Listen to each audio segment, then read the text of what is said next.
ubicarnos dónde estamos, porque yo sé que la última clase fue intensa, aunque fue buena, pero todo el material que estamos dando es intenso, porque hay muchos datos, muchos nombres, muchos acontecimientos, y al final uno se pierde en el bosque. Lo que yo intento hacer en las clases es simplificarlo al máximo, porque como os decía, si agarráis el libro que está ahí y lo leéis, tenéis la información ahí. Si agarráis el PDF y lo tenéis ahí, tenéis. Entonces, conseguir la información no es tan difícil. Realmente no es tan difícil. El libro que anunciaba al inicio de la clase, ¿no? Historia del cristianismo en 2 volúmenes. Hay muchos libros de historia del cristianismo en la iglesia, en la librería evangélica. Pero lo que intento hacer en las clases es simplificar.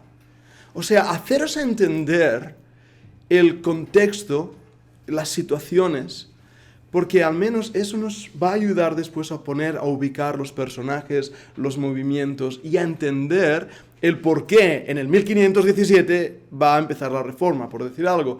Pero no entenderíamos eso si no entendemos todo lo que hasta ahora hemos venido hablando.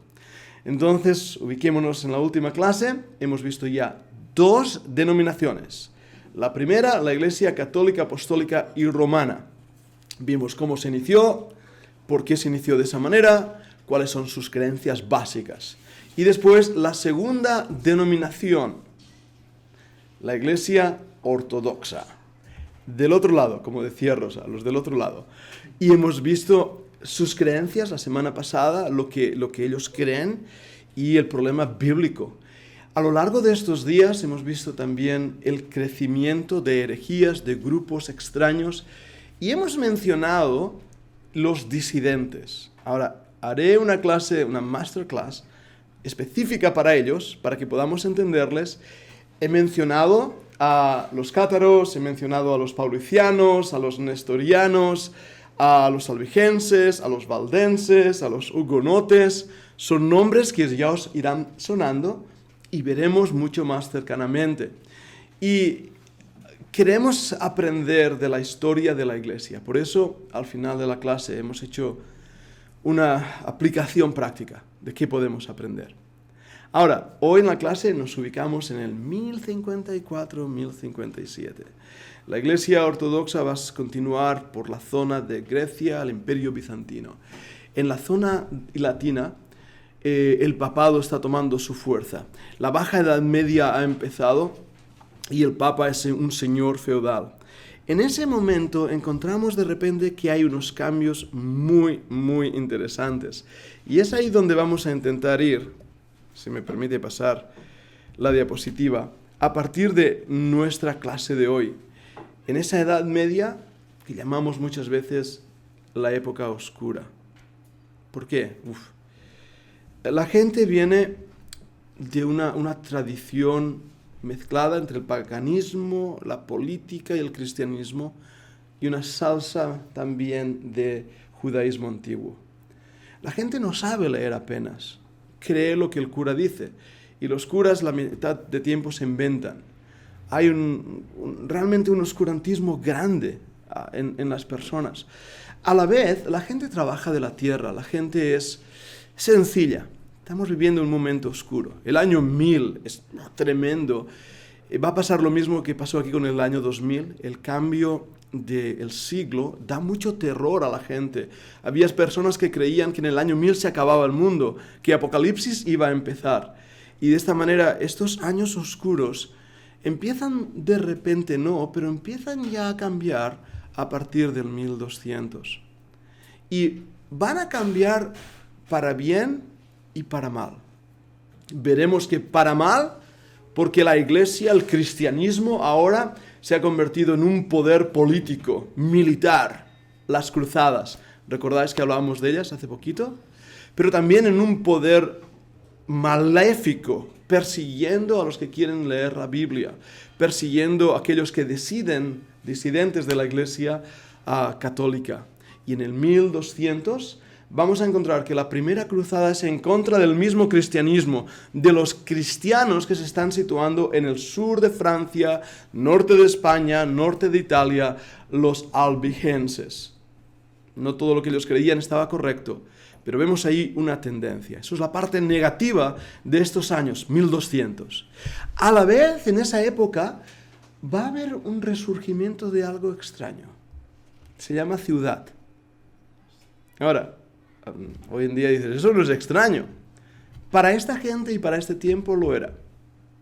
La gente que son payeses, como se dice en castellano, campesinos, vive en el bosque, vive en las tierras, se les llama a la gente pagana, los que viven fuera. No es un insulto, la palabra pagana quiere decir los que están lejos de la ciudad. Pero ahora la gente empieza a encontrar refugio en las ciudades. Y de hecho aparecerá una cosa que son las grandes catedrales. Los edificios enormes del catolicismo, porque el monasterio está perdiendo ya su influencia en la sociedad. Los monjes se han cerrado a sí mismos, dedicándose 8 horas a dormir, 8 horas a trabajar, 8 horas a estudiar. Pero los nuevos pensadores, teólogos, van ahora a unas escuelas llamadas catedralicias, las catedrales. Y en ese momento empiezan las personas, poca broma, a pensar. Descubren que tienen una cosa llamada razón. Y en estos años se recupera algo que se había perdido, que van a ser los filósofos de la época antigua Grecia. Sócrates, Aristóteles, Platón. Ahora viene el momento en la clase que os podría aburrir muchísimo, hablándoos de las teorías aristotélicas, del platonismo, del neoplatonismo. Y no es el propósito de esta clase, de hablar de filosofía, pero lo que voy a mencionar son datos que nos ayudarán a entender ese cambio. Es lo que antes os decía. Los datos, o que creían algunos de estos, como ahora voy a mencionar, lo podemos encontrar y leer en los libros. Yo os voy a mencionar.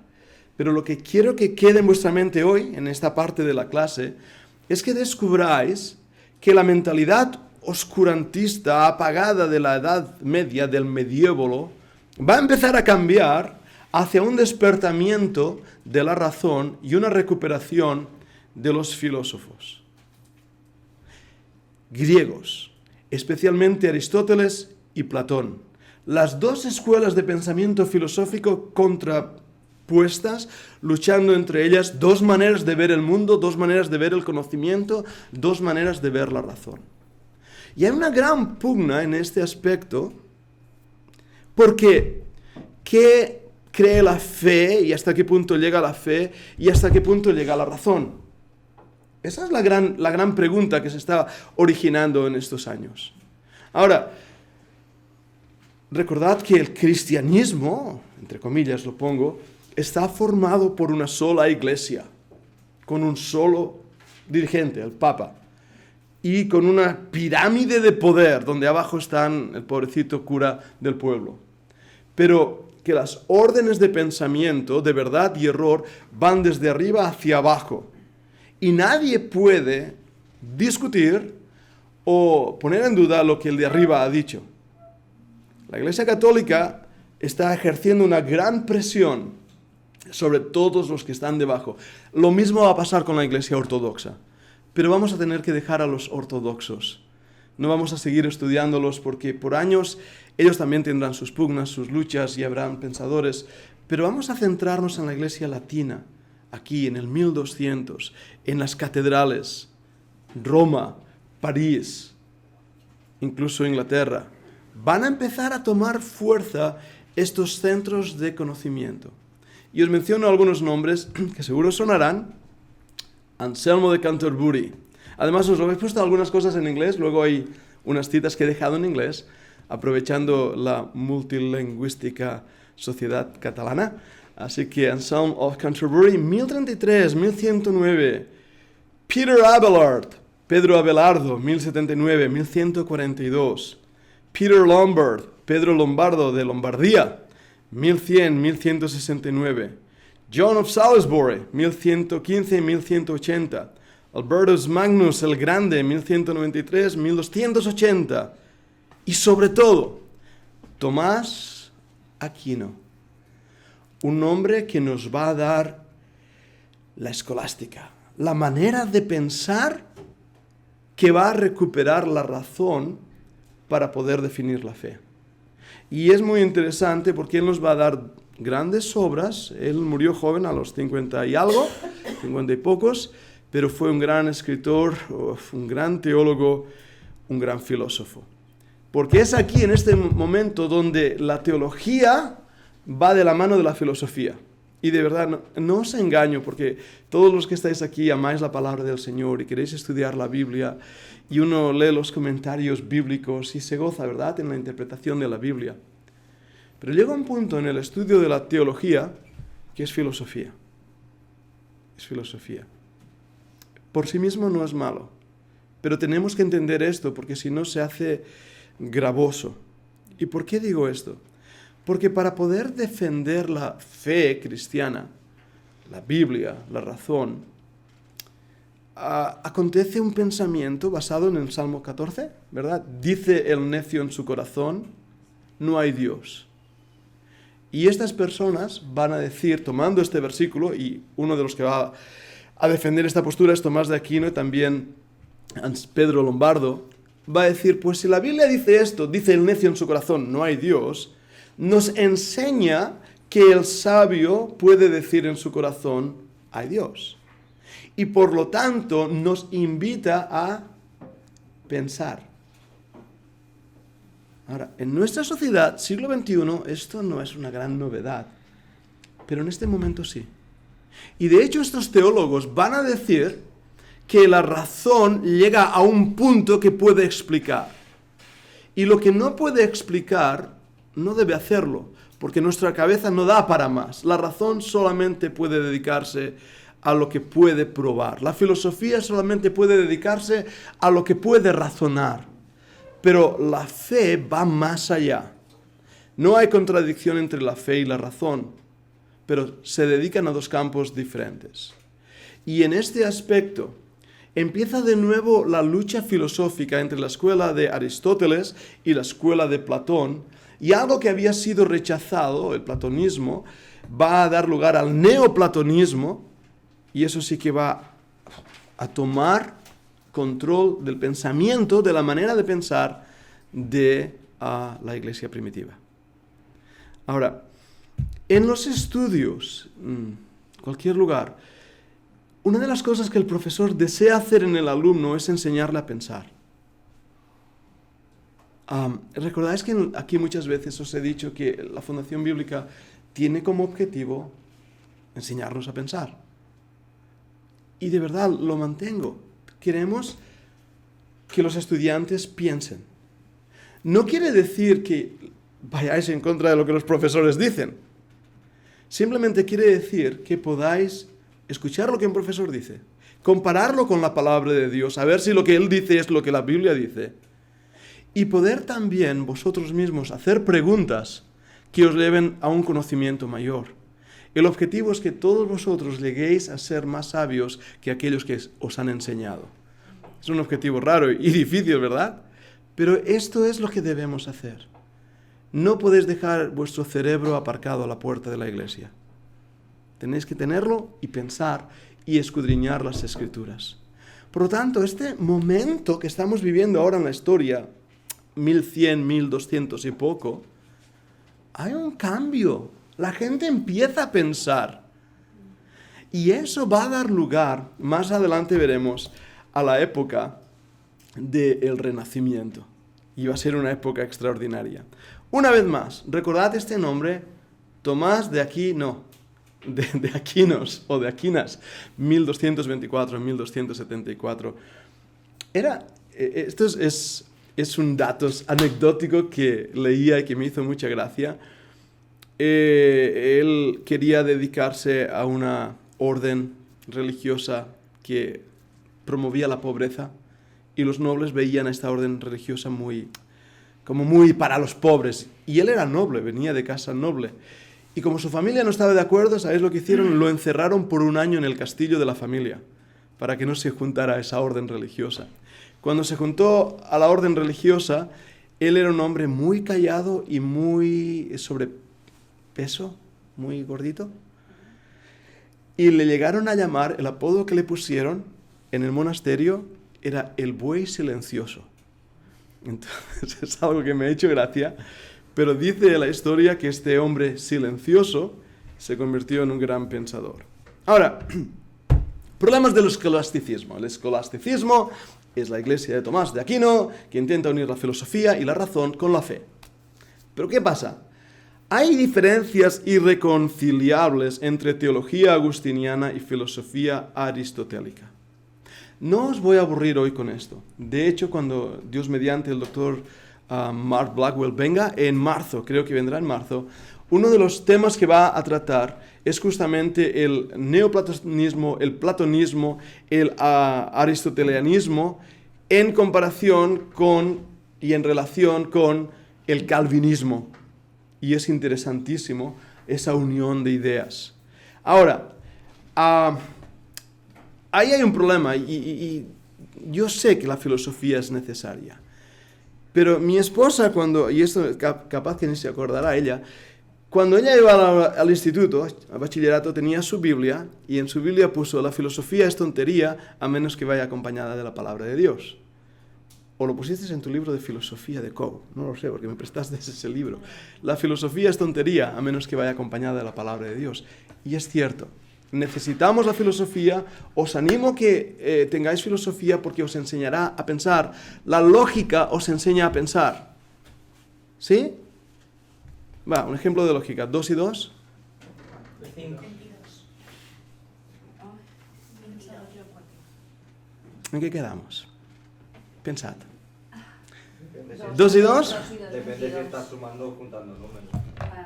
Sumar es 2 más 2, pero 2 y 2, 22. 2 y 2, 22.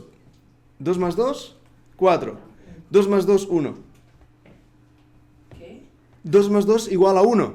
No. ¿Sí? ¿Segura en matemáticas? No. No matemáticas. Pero sí... ¿Qué? Yo tengo una mejor. ¿Cuál? Si 2 más 2 son 4, 4 más 4 son 6. Buena, esa es buena. Y te sigo. Porque recaba. Id pensándolo en ello. Vale. Pero dinos la del 2 y 2. 2 más 2 igual a 1. Vale. 2 gotas de agua más 2 gotas de agua las juntas y tienes una gota de agua más grande. Es verdad, es ciencia. No os estoy engañando. Os estoy haciendo pensar. Ahora, esto que simplifico tanto, muchas veces es lo que pasa con la filosofía, con la lógica o con las disputas eclesiales. Que las personas hablan en 2 lugares diferentes, de 2 cosas diferentes, pensando que hablan de lo mismo. Y se arma eso. Y luego me explicas eso de 4 más 4 igual a 6, que es muy interesante. Bien, otra cosa. Energías interminables, racionalistas, dogmáticas y desgarradoras de las exégesis bíblica y el progreso científico. Eso es lo que estaba pasando con esta manera filosófica de pensar. O sea, en primer lugar, ¿puede alguien probar la existencia de Dios? Según el escolasticismo, sí. Tú puedes probar la existencia de Dios y hay 5 maneras principales. Lo estudiamos en nuestro curso de apologética. Uno de ellos va a salir de aquí, que solamente la idea de Dios ya te hace saber que si existe la idea de una silla universal, entonces existe una silla. Si existe la idea de un Dios, existe Dios, porque la misma idea, el mismo nombre de Dios, te da la existencia de ello. Esto es una idea muy bonita, pero la realidad es que no podemos probar la existencia de Dios con la ciencia. El problema es que tampoco podemos desaprobar la existencia de Dios con la ciencia. Porque la ciencia tiene sus límites. ¿Entendéis lo que estoy diciendo? Y esto es lo que estaba pasando. El progreso científico, por otro lado, se va a ver frenado porque parece que va a haber una lucha entre la razón y la ciencia, y no la hay. No la hay. La Biblia es un libro no científico en el sentido que nos enseña las matemáticas. No tiene el propósito, pero la Biblia no contradice la ciencia. Otro de los problemas que va a crear el escolasticismo es que crea una división entre aquellos que piden la eliminación de Agustín y el dogma de la Iglesia y otras que piden la eliminación de Aristóteles. Vale, una vez más, os lo simplifico y sé que no es el propósito de la clase, pero simplemente es para que veáis lo que está pasando. San Agustín de Hipona y las ideas filosóficas de Aristóteles van a entrar en conflicto aún dentro de la Iglesia. La razón y la fe van a entrar en conflicto. Las pruebas etimológicas de la existencia de Dios y simplemente el salto al vacío va a entrar en conflicto. Y el escolasticismo va a dar pie a todo ello. Ahora, imaginaros que todo esto que os estoy explicando está pasando en la iglesia de Castellbisbal en el siglo XI. ¿Cómo estaríais la mayoría de vosotros? La mayoría de pastores. ¿Podéis imaginar el conflicto? ¿Podéis imaginar la tensión? Algo tiene que cambiar y de repente va a haber un grupo de hermanos que va a decir, un momento. Yo quiero regresar a la Escritura. Quiero regresar a la totalidad de la Biblia. No me des estas cosas. No quiero saber nada de todo esto. Ahí empieza otra vez más un grupo de remanentes. Volvamos a la historia, la visión general de la era. ¿Lo ves bien, no? Hay un trastorno social. El año 1000 ya ha pasado, pero las grandes pestes que están habiendo en Inglaterra, la peste negra, la peste bubónica, no saben cómo limpiar, tiran por las ventanas, seguro que lo habéis visto en más de una película, todas las heces en la calle, la gente está muriendo de peste, hay un montón de situaciones. Pero la iglesia empieza ahora también a perder su poder. El Islam ha quitado mucha influencia. Mucha influencia no solo económica, sino también del pensamiento. De hecho, aquí en España, nuestra querida España, en estos años, ya bajo el Islam, está creciendo la ciencia. Los médicos musulmanes saben cómo operar a corazón abierto. Han hecho investigaciones de las estrellas, los astros, las matemáticas, correcto. Entonces, la gente en Europa, en París, en Roma, en las catedrales, tienen admiración por este grupo de científicos y se empieza a ver una relación entre los conocedores eruditos de Europa y los conocedores eruditos musulmanes. Una relación. Además, en estos años, recordarlo también, es cuando hay estos conjuntos, estos grupitos de trabajadores que llamamos artesanos y se hacen los gremios artesanales. ¿Recordáis eso? Los carpinteros y de ahí la masonería, los masones y todo eso, ¿verdad? Pero es que hay un grupo de estos gremios que se llaman universitas. ¿Y qué son? No, de ahí van a nacer las universidades que hoy conocemos. Pero realmente lo que son es un grupo de estudiantes y profesores que se reúnen a hablar y que entonces les dan, no, os lo iba a decir en latín pero no me acuerdo, ya se me ha olvidado porque el latín es así, se te olvida rápido, pero tienen un derecho, el derecho a la enseñanza allí donde viajan. Yo como profesor recibo este derecho y puedo irme a España, puedo irme a Italia, puedo irme donde sea, que me permite enseñar a un grupo de estudiantes mi conocimiento. Y ese gremio de estudiantes se llama universitas. Pero esto produce dudas en cuanto a la veracidad de lo que la Iglesia Católica, Apostólica y Romana está enseñando. Y tenemos que ver esto, porque esto está cultivando un caldo de cultivo para lo que va a venir más tarde. O sea, tenemos que entender porque la reforma no hace ¡puf! Como un bullet, una seta que nace de repente, sino que es un proceso que ha venido por años y empieza aquí, donde ahora la Iglesia Católica, y especialmente estos curas que no saben ni latín, muchos lo dicen ahí, puedes leer los escritos de esa época donde el latín había caído, la cultura había caído, la mayoría de clérigos son gorditos todos y han comido mucho y se dedican a los placeres más que a la sabiduría y no tienen ningún conocimiento. La iglesia va en picado hacia abajo. ¿Sí? Pero ellos dicen la misa en latín. Correcto. Y no lo saben. No lo saben. Entonces, ¿qué haríais vosotros? ¿Qué haríais vosotros? ahora tienes un grupo de personas, están casadas, visten de hecho de blanco, visten como monjes, pero de blanco en vez de negro, son amables, trabajan y ganan su pan con lo que ellos hacen, son buenos hombres, de hecho es como se les va a llamar, los bons homes. La gente les quiere tanto que empieza a ir a sus reuniones y deja de ir a la reunión de la Iglesia Católica.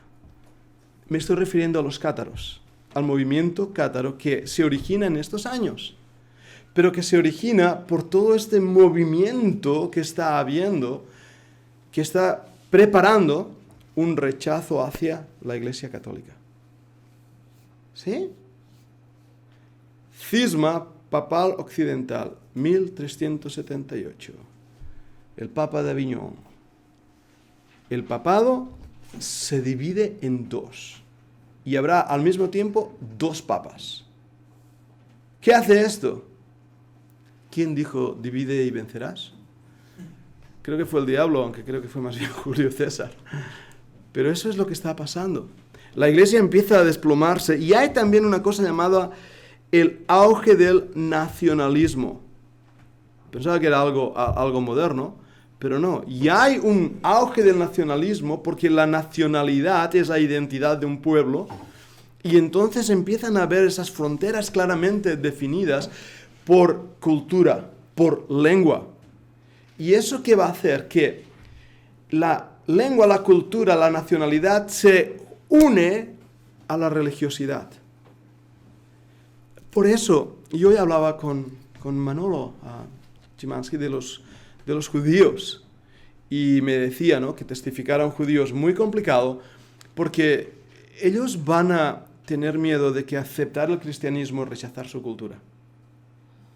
Por años decíamos aquí en España que es muy difícil que un católico se convierta porque es rechazar su cultura. El español era católico y español, o español y católico. Entonces, rechazar al catolicismo y abrazar el protestantismo era abrazar estas ideas que venían de los ingleses, anglosajones. Y esto es lo que va a estar pasando aquí ahora también. Si tú rechazas el catolicismo, estás rechazando toda una cultura. No voy a ir a través de este gráfico, pero es para que os deis cuenta que ha pasado aquí en estos años el catolicismo desde Bonifacio, 1294, Benedicto XI, 1303. Pero a partir del 1305, con Clemente V, va a haber totalmente el papado se traslada a Aviñón en vez de Roma. Y va a haber en el 1370, 78, la división papal, donde van a haber dos papas, los papas de Roma y los papas de Aviñón, en Francia. ¿Lo veis? Entonces, este cuadro os muestra dos cosas. La desunidad de esa iglesia única, católica, apostólica y romana, debido a problemas sociales y políticos y económicos. Y os muestra que no hay tal cosa como la continuidad papal desde el Papa de ahora hasta Pedro. Lo hemos dicho varias veces. Pero después del concilio de Constanza, reúne el papado en 1415. 1415. Constanza.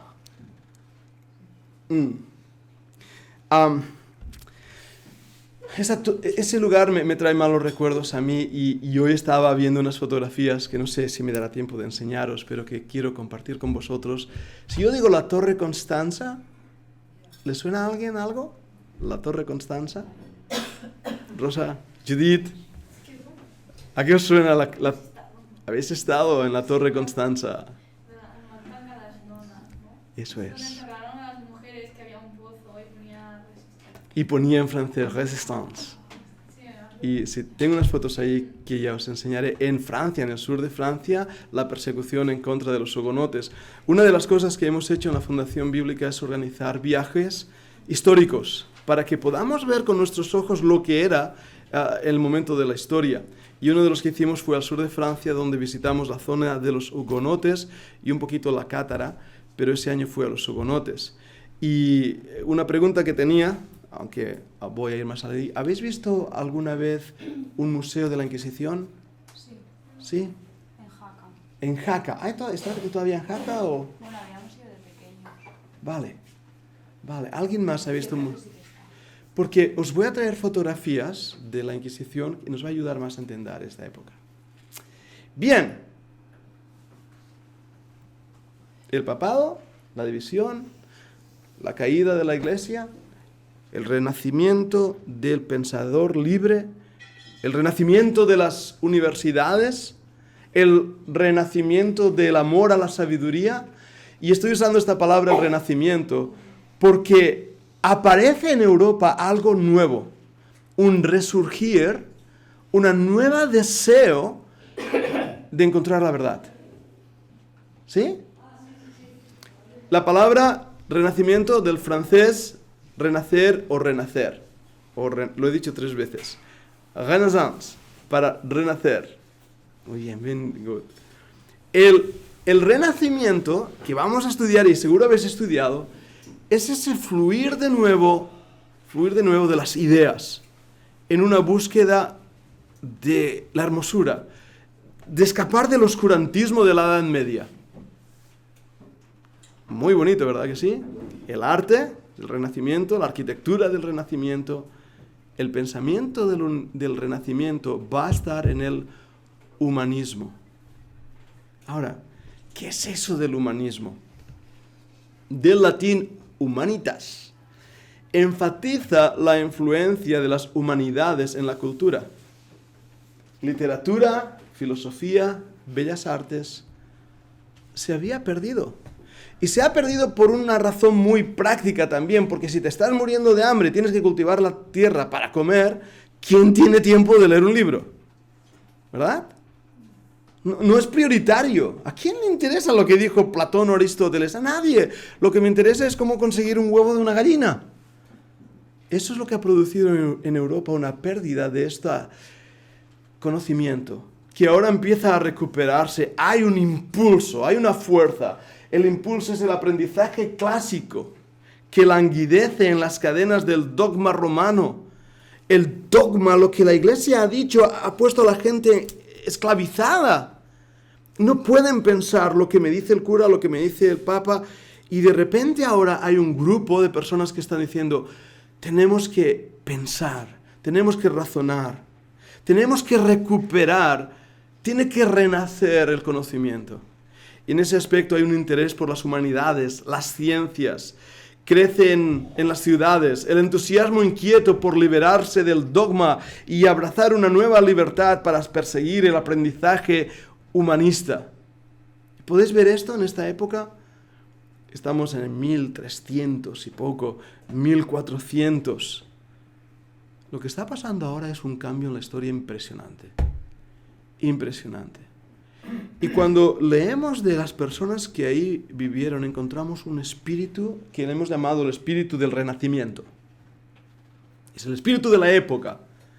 Y dice, lo he traducido, Durán, el gran historiador llamado Will Durán, 14 volúmenes tochazos, los tengo en casa si alguien quiere leerlos, es un historiador extraordinario. Él dice esto, a medida que el conocimiento crecía, el miedo disminuía.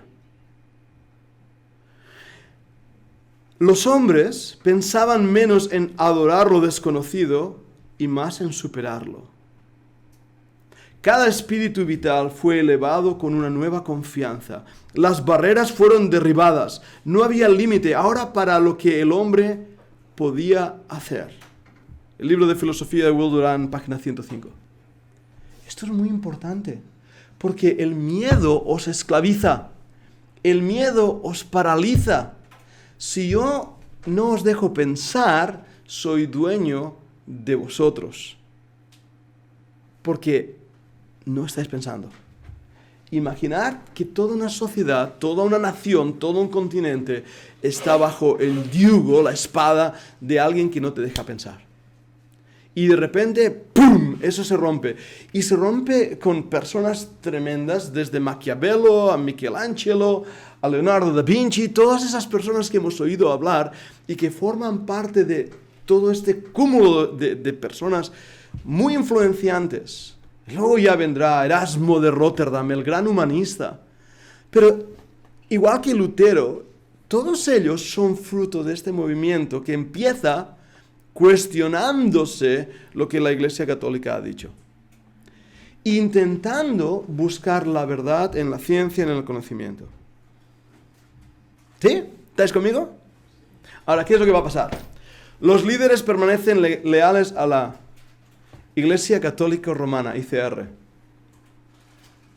Porque una de las pugnas que va a haber aquí es, ¿debe la Iglesia separarse del gobierno? ¿Qué pensáis? ¿Debe la Iglesia estar unida al gobierno? ¿No? ¿Estás seguro de ello? ¿Estás seguro de ello? ¿Por qué? Si la Iglesia está con el gobierno, entonces la Iglesia puede influenciar y... Porque no creo que sea bueno que el gobierno sea el que tiene el control sobre lo que sobre la fe de la gente. Uh-huh. O sea, no, el hecho de que el gobierno obligue a la gente a creer en algo, Uh-huh. no hace que la gente crea en ese algo. Uh-huh. ¿Estáis todos de acuerdo? Y que el gobierno siempre va a tirar por sus intereses, no por los intereses de Dios. Claro. ¿Esteban? A ver, si fuera un caso ideal de un gobierno creado por hombres de Dios, de verdad, si fuera, ya no existe, pero si fuera eso, entonces no habría problema. Una iglesia bíblica, de verdad, un gobierno de hombres de Dios, no habría problema, pero el problema es que... Me creo antes el 2 más 2, 1. Bien, lo que está diciendo Raquel es Calvino en Ginebra, el control de la iglesia protestante sobre aquellos que vivían en Ginebra, que llevó a la quema del pobre Miguel de Servet. Lo que dice Ezequiel es una herejía total, terrible lo que estás diciendo, vamos a quemarte en la pira por hereje. Pobre, acaba de llegar. Ahora, no me conoces, hago de abogado del diablo, igualmente con Raquel, pero esto va a ser las respuestas que se van a dar.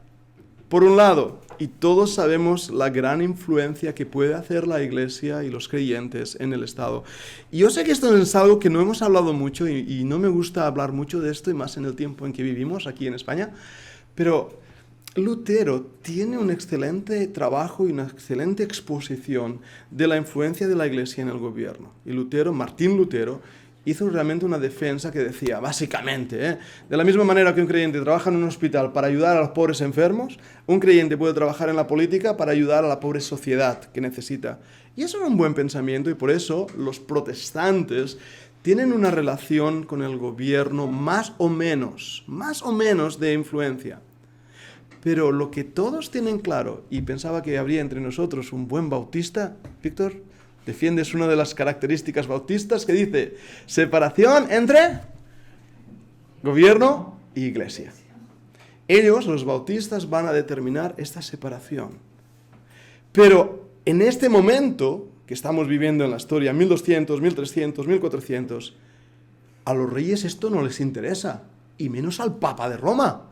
Porque si se separan, vamos a perder toda la influencia, todo el poder. ¿Cuál fue la ayuda que Lutero recibió de los duques de Sajonia? ¿Fue porque los duques de Sajonia de repente creyeron en el Señor Jesucristo? No. Era porque los duques de Sajonia estaban hartos, fartos y muy hartos de el Papa, con todos sus impuestos y todas sus tonterías. Y oyeron a Lutero y dijo, ya claro que sí, vamos a reformar la iglesia, ahí te quedas, Papa, no te queremos. Y por eso hicieron lo que hicieron. Pero en este momento está pasando Dante Alighieri. ¿Habéis leído alguno de sus libros? No, ¿Quién fue? No lo leí, pero en Uruguay si haces humanidades Tienes que leerlo. Yo lo tengo en casa, si queréis leer El infierno de Dante Alighieri. Algunas de las iglesias católicas vienen de este libro, Y da miedo leer a Dante Alighieri. Pero este hombre está diciendo cosas en estos años y no lo queman. No sé cómo no lo quemaron. Tetrarca. Manuel Chrysolaras, de Constantinopla.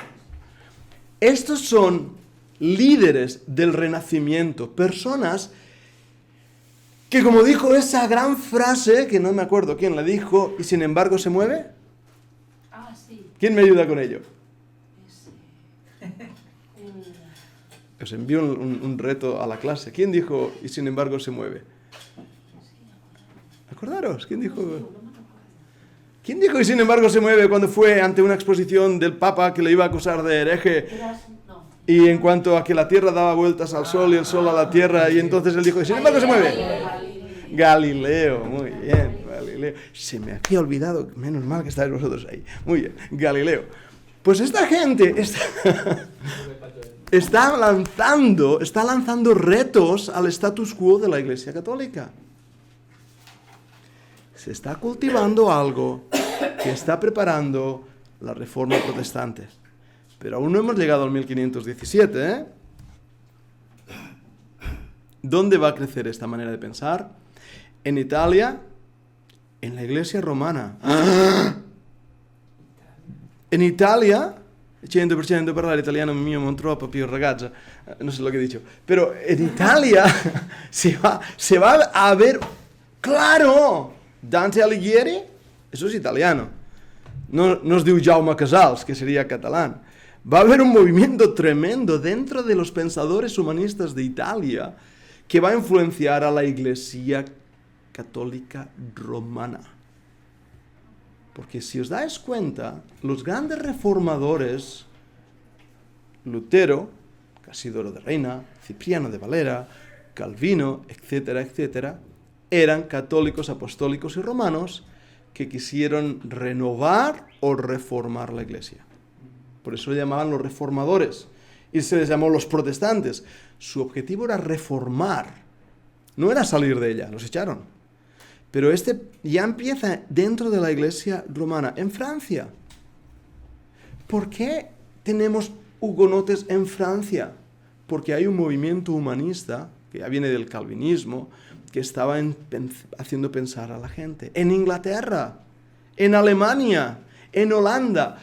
Estas localizaciones geográficas serán los lugares exactos donde van a hacer la reforma protestantes. ¿Sí? Los humanistas y evangélicos del Renacimiento. Y esto tenemos que verlo de esta manera. Tenemos una serie de personas que tal vez no son salvas. No lo son. Y si lo son, Dios lo sabe. Erasmo de Rotterdam es la gran pregunta si era salvo o no era salvo. Sabemos que era el humanista por excelencia. Y déjame dar una aclaración. Cuando hablamos de humanista, no me refiero a que el hombre se vuelve en el centro del universo. Eso no es el verdadero humanismo. Este humanismo es una recuperación de las formas clásicas de la literatura, el arte y el conocimiento. Y en ese aspecto empiezan realmente a estudiar al ser humano. Pero hay un grupo que son simplemente gente secular. Hay otro grupo que son evangélicos. Ahora, uso el término evangélico con cuidado. Y lo hago para que me entendáis, porque el término evangélico no vendrá hasta después de Lutero. Es igual que a veces he usado aquí el término bautístico, cuando sabemos que realmente las iglesias bautistas van a aparecer en un momento de la historia. Pero cuando hablamos de bautístico es porque vemos énfasis, similitudes con las iglesias bautistas actuales o los anabaptistas. Entonces, hay grupos de creyentes en esta época que son bastante bíblicos y que tienen cualidades que les une a los humanistas. Únase a la posición el escolasticismo y las deficiencias del papado. O sea que esta gente, humanistas y evangélicos, van a tomar el escolasticismo y van a decir básicamente esto: no podemos dejar la razón a un lado, tenemos que usar la razón. En segundo lugar, los humanistas reviven el estudio de los idiomas bíblicos, enfatizan y desarrollan la interpretación literal. Estamos en el año 1300, de repente se recupera el griego y el hebreo. ¿Qué idioma estaba aquí siendo importante? Era el latín. Pero ahora el griego. ¿Por qué el griego? Porque los humanistas seculares van a querer leer a Aristóteles, Platón, Sócrates. Anda, mira, me he encontrado un texto de la Biblia y está en griego. ¡Ey! Lutero, ¿quieres un texto de la Biblia? Lo tengo aquí. Vale, Erasmo, pásamelo. Si no hubiera habido este despertar por las lenguas bíblicas, tal vez no hubiéramos tenido las traducciones de las Biblias a las lenguas vernaculares, porque el énfasis de la Iglesia en aquel entonces era el latín. Pero ¿ves cómo se está cultivando algo? Nicolás de Liria, 1265-1349, otro de esos hombres que recupera mucho del pensamiento del cristianismo antiguo. Y los humanistas del Renacimiento promueven una cosa que va a ser un peligro y es un arma de dos filos. La crítica textual, amor por la investigación científica y el individualismo. Ahora, dejadme dar una aplicación. No os estoy perdiendo, estáis conmigo, ¿verdad que sí? ¿Estáis ahí? Los que me seguís por la tele también. Bien. Los de Olot están viendo esto también, la iglesia ahí en Olot con Javi, así que espero que no se aburran después de esto. Pero he dicho que esto era un arma de dos filos y os voy a decir por qué. La crítica textual, ¿habéis oído de la alta crítica y de la baja crítica? No de la que critica, que esa es la vecina que está hablando mal siempre de los demás. Eso no. Eso no. Es una ciencia que lo que hace es tomar un pasaje, puede ser de la Biblia o puede ser de un libro secular, y probar su autenticidad.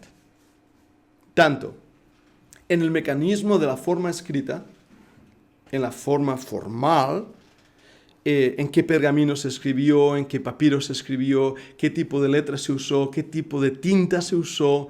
Esto lo estudia la papirología. Muy interesante, muy divertido. Y esto es la baja crítica. ¿Fue este un libro escrito por Pablo? ¿Cómo lo sabemos? Porque las palabras que usa son paulinas. ¿Lo habéis escuchado esto?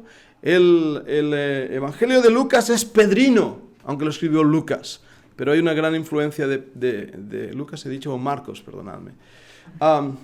¿Por qué? Por esta influencia. Eso es lo que intenta hacer la crítica, es investigar las características internas de un manuscrito para probar su autenticidad. Eso es correctísimo. Pero a la vez también se utiliza para intentar desaprobar su autenticidad. Y en esta época va a empezar a haber una crítica hacia los manuscritos de la Biblia, hacia el texto bíblico. Por lo tanto, una pérdida de fe en lo que Dios dice en su palabra. Por otro lado, el amor por la investigación científica, que es buenísimo, crea un pecado y es el del individualismo. ¿Sabéis quién es el hermano Pablo Martínez, doctor Pablo Martínez? ¿Habéis escuchado? Yo escuchaba el otro día una charla por él que hablaba del pecado del individualismo. El pecado del individualismo. Y me hizo pensar mucho. ¿Y qué es? A lo mejor estás de acuerdo conmigo o con él. El pecado del individualismo es lo que está pasando en nuestra sociedad, donde cada uno de nosotros somos un individuo y no trabajamos en equipo. Hacemos lo que nos parezca, estamos cerrados en nosotros mismos, no nos necesitamos como comunidad para trabajar en un proyecto común, sino que ya valgo yo por mí mismo. Entonces, eso es un problema grande. ¿Por qué? Porque Dios nos ha hecho seres que nos necesitamos unos a otros. Y cuando se produce la individualidad, entre iglesias, entre ministerios, entre personas, entre misioneros, perdemos la eficacia. Y esto ya empezó aquí. Y va a empezar aquí, y es importante que veáis este punto, porque hasta ahora, desde el año 1 hasta el año 1054, solamente 2 denominaciones, 2, la católica y la apostólica. Después de la Reforma, muchísimas. Los individuales con sus individualistas, siguiendo y haciendo una división. Sigo. La palabra escrita se extiende. Invención de la imprenta por... ¿Quién es? Johann Gutenberg de Mainz, Alemania, 1400-1468. Esto fue un inventazo tremendo. ¿Quién inventó el papel? Los egipcios. ¿Qué inventaron los chinos? La tinta. La pólvora. ¿Qué inventó Gutenberg? La imprenta. Que hoy agarramos un libro, bueno, ya no agarramos un libro, ahora abrimos un libro en el iPad, ¿no? Pero el invento del libro fue extraordinario. Ya no tenías, y no sé si habéis estado en una sinagoga y habéis visto los rollos enormes, grandiosos. Ahora simplemente con un librito tenías toda la Torá. Eso dio lugar, y este invento de Gutenberg es providencial en este momento. Porque ¿cuál fue el primer libro impreso por la imprenta de Gutenberg? ¿Alguien lo sabe? La Biblia. La Biblia. Y ahora tener no una copia para toda la iglesia, sino una copia para cada individuo de la Biblia va a ser facilísimo, teóricamente. Ahora, hay un segundo punto. Las cruzadas. Ya hemos hablado de ellas, ¿verdad? Y creo que os enseñé alguna fotografía de los castillos cruzados ahí en Israel. Pero las cruzadas abren rutas comerciales que permiten que llegue papel desde Egipto. Porque sin el papel no hay libros. Sin cruzadas no hay rutas. Y sin Egipto no hay papiro. Que la palabra papel viene de papiro. Así que parece que todo empieza a tener un sentido. Y Lutero. Lutero dijo estas palabras. Imprimir es la última y mejor obra de Dios para difundir la verdad o la verdadera religión en todo el mundo. Palabras de Lutero. Y le habla como una obra de Dios, la imprenta. ¡Wow! ¿Habéis visto en esta clase todos esos cambios? Perdón, según ¿Lutero? Lutero, Gutenberg era inspirado, ¿no? Casi, Según, casi. porque dice que fue la mejor obra, la última mejor obra de Dios. Son palabras. A ver, yo os digo, y no os quiero tirar por suelo a estos grandes hombres de Dios. Tenemos, y esto para mí me ayudó muchísimo lo que os voy a decir ahora. Tenemos que entender a los hombres en el momento en que vivieron. Si los juzgamos desde nuestra perspectiva, vamos a encontrar, y Lutero y Calvino son una de esas personas que cuando uno lo ve dice, este hombre no sé si estará en el cielo o en el purgatorio. No hay purgatorio. Lutero cometió errores y Calvino cometió errores, pero no hay duda que fueron los hombres de Dios para ese momento en sus circunstancias y Dios les dio una gracia tremenda. Y creo sinceramente que Dios levantó a Johann Gutenberg para la imprenta. ¿Fue una obra de Dios? No. Es como decir que Microsoft ha sido una obra de Dios. No. No, Bill Gates, ¿no? Bill Gates, el último profeta. No. Pero no hay duda alguna de que el Señor ha usado estas circunstancias en los tiempos dados para su propósito. Y en este aspecto, esto es extraordinario. Porque puedo llegar a hacer el pensamiento, que a lo mejor sería cuestionable, si jamás hubiera existido una reforma, si no hubiera existido una prerreforma o un renacimiento. ¿Sabéis lo que estoy diciendo? Y lo que hemos dado en esta clase es esa reforma. Con esta gente, Pedro de Bruce, que va a dar lugar a los petrobrusianos que he mencionado varias veces. Peter Waldo, que va a dar lugar a los valdenses. John Wycliffe, que va a dar lugar a los loyardos. John Huss, que va a dar lugar a los husitas. Y mirad las fechas en que estos hombres de Dios vivieron. 1140. Los valdenses de Peter Waldo, no tengo la fecha, pero más o menos 1300, 1200 y algo. Wycliffe, 1384. Los loyardos. Y John Huss, los husitas. Ahora, ¿quiénes eran estos? Estos eran los pre-reformadores.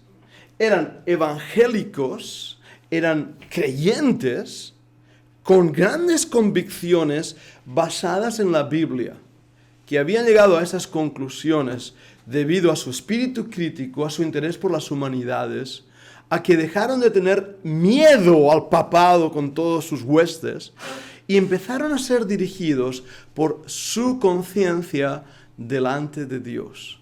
Por eso, la gran frase de Lutero, mi conciencia está ligada a la palabra de Dios y otra cosa no puedo hacer, así me ayude Dios, palabras de Lutero, son el fruto de años de hombres que lo dijeron, lo vivieron y lo defendieron.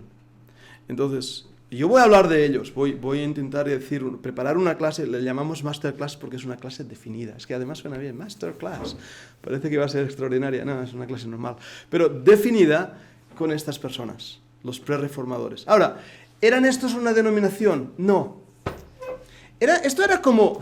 Oh, qué imagen más bonita se me acaba de ocurrir. Mirad, imaginaros una noche oscura.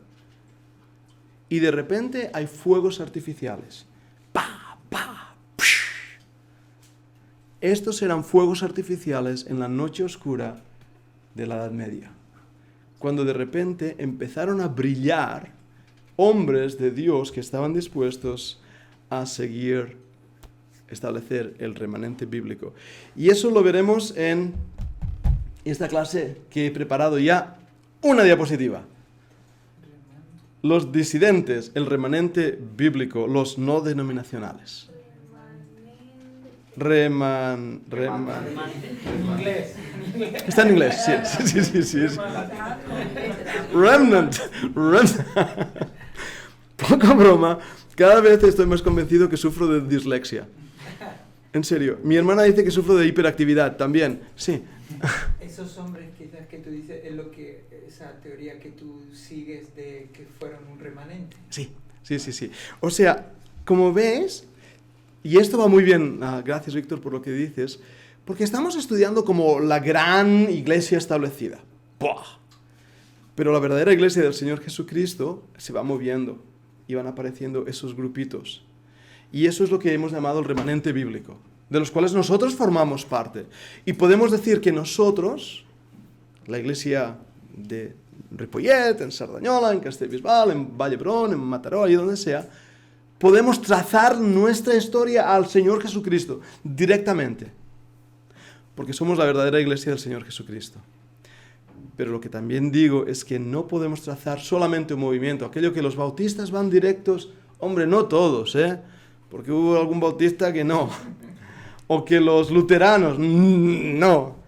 Pero hay ese grupo que podemos estar de acuerdo o en desacuerdo en algunos momentos y en algunas de las cosas que ellos dijeron, pero que al fin y al cabo formaban la iglesia del Señor Jesucristo. Os enseño algunas diapositivas, pero hablaré de ellos. John Wycliffe, wow, 1384. Una de las cosas que hizo, paso rápido esto, porque tengo 5 minutos más. Wycliffe, que va a enviar a predicadores. ¡Wow! Horrible lo que él hizo. Solamente podían ser predicadores aquellos que habían sido ordenados como curas, con la bendición apostólica papal. Y si tú no habías sido ordenado con la bendición apostólica papal, tú no, Tony, a la hoguera. Otro. ¿Ah? Dios va a obrar de maneras tremendas. Vamos a ver a estos hermanos que he mencionado, John Huss, los Husitas, y así veremos un poco lo que va a estar pasando. Bien, lo voy a dejar ahí porque el tiempo se pasa, quedan 5 minutos, pero hay comentarios, hay alguna duda, ¿os queda más o menos claro la fotografía de este puzzle que estamos construyendo? Hemos dejado atrás los católicos, los ortodoxos, la época ahora oscura, ha renacido el conocimiento, las humanidades, un despertar por la crítica y eso va a dar lugar a los prerreformadores. ¿Alguna pregunta? Sí. Sí, es que yo estoy pensando en esto que hablábamos antes del Estado, la Iglesia y todo esto, y el comentario que ha hecho Raquel, ¿no? Uh-huh. De que,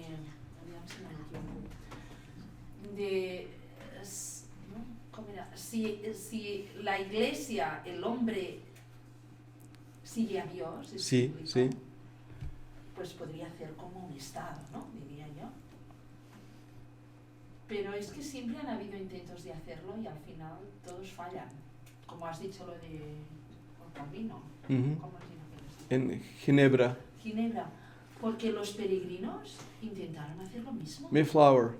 Hicieron El compact. muchas barbaridades Yeah. en el Nuevo Mundo. Yeah.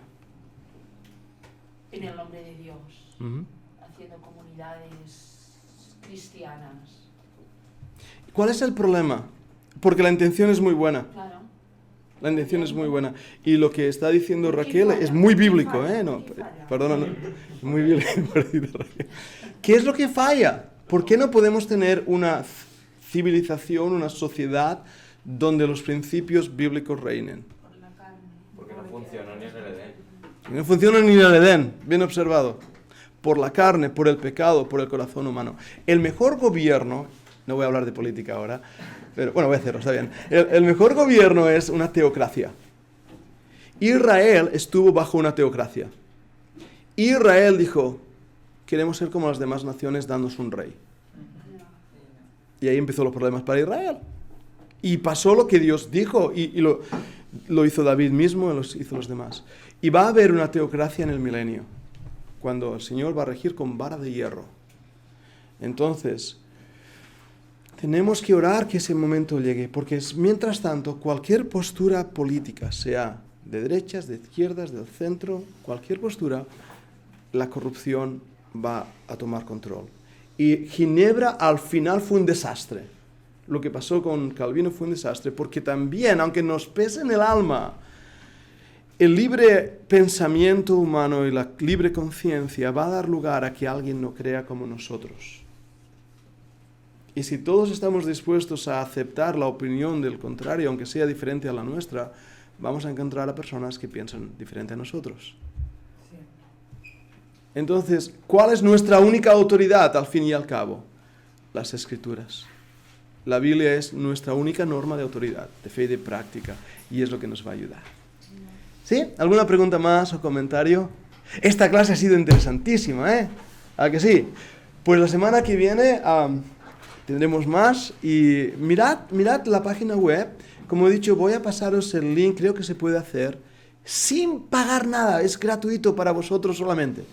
Entonces, mirad, entrar en la nueva plataforma, a ver si ahora ya funcionan los links, si todo está bien, cuando podáis. No solo vosotros, Javi Diolot está siguiendo y está enseñando estas clases a la iglesia cada domingo, están haciendo también un seguimiento de esto, lo cual es de mucho ánimo para nosotros. Y también, y esto os lo comparto porque a mí me produce mucha felicidad, mucho gozo, así que os lo comparto. En febrero tenemos a 2 pastores, uno de México que viene y otro de Perú. La idea es grabar clases para los miembros de su iglesia, aprender cómo lo hacemos nosotros y hacer 2 cursos, uno de doctrina básica y otro de discipulado, porque usando el móvil es un poco así. Entonces, la idea es que los pastores puedan ayudar y enseñar cada pastor a su iglesia, no vayan por ahí por las redes buscando cualquier cosa que uno ya no sabe ni lo que cree, ¿no? Y eso es muy bueno. El hermano Mark Blackwell va a venir en abril y está... que me da miedo. Espero que no lo oigan. Está entusiasmadísimo, quiere compartir un montón de cosas, así que eso es muy bueno. Y el doctor Carlos Álvarez viene también en julio, así que vamos a estar orando. Orad también por algo, y os lo comparto a vosotros, tan siquiera lo he dicho en mi iglesia, mi familia lo sabe, pero os lo comparto a vosotros. Si Dios lo permite, en mayo me voy a una semana en Elche, va a decir ahora, Elche, a Chile. Me voy una semana a Chile y de esa semana vamos a Perú, a otra semana, pero no a Elche, sino a Chile. Y la idea es poder ayudar a un seminario ahí, a poder llevar estas clases, y a Perú, que ya lo hicimos el año pasado. Y os pido ya para terminar que oréis porque FEBU, el Instituto en Uruguay, vamos a estar intentando colaborar con ellos, culpa también de tu papá. Así que ellos ya nos conocen, pero va a ser muy bueno si podemos colaborar con ellos. ¿Viaje que vamos a hacer como Fundación Bíblica? Bueno, yo estoy pensando en ir a Israel, Víctor. Ese es el próximo que quiero hacer. Apuntaros, ir ahorrando, ir haciendo Guardiola, pero me encantaría llevaros a Israel, de verdad que sí, y no es imposible, no es imposible. Vamos a orar, que Dios haga. Muy bien, John Haas, vamos a dejarte ahí, vamos a orar y voy a pedir a Víctor si nos puedes despedir en oración. Vamos a terminar hoy.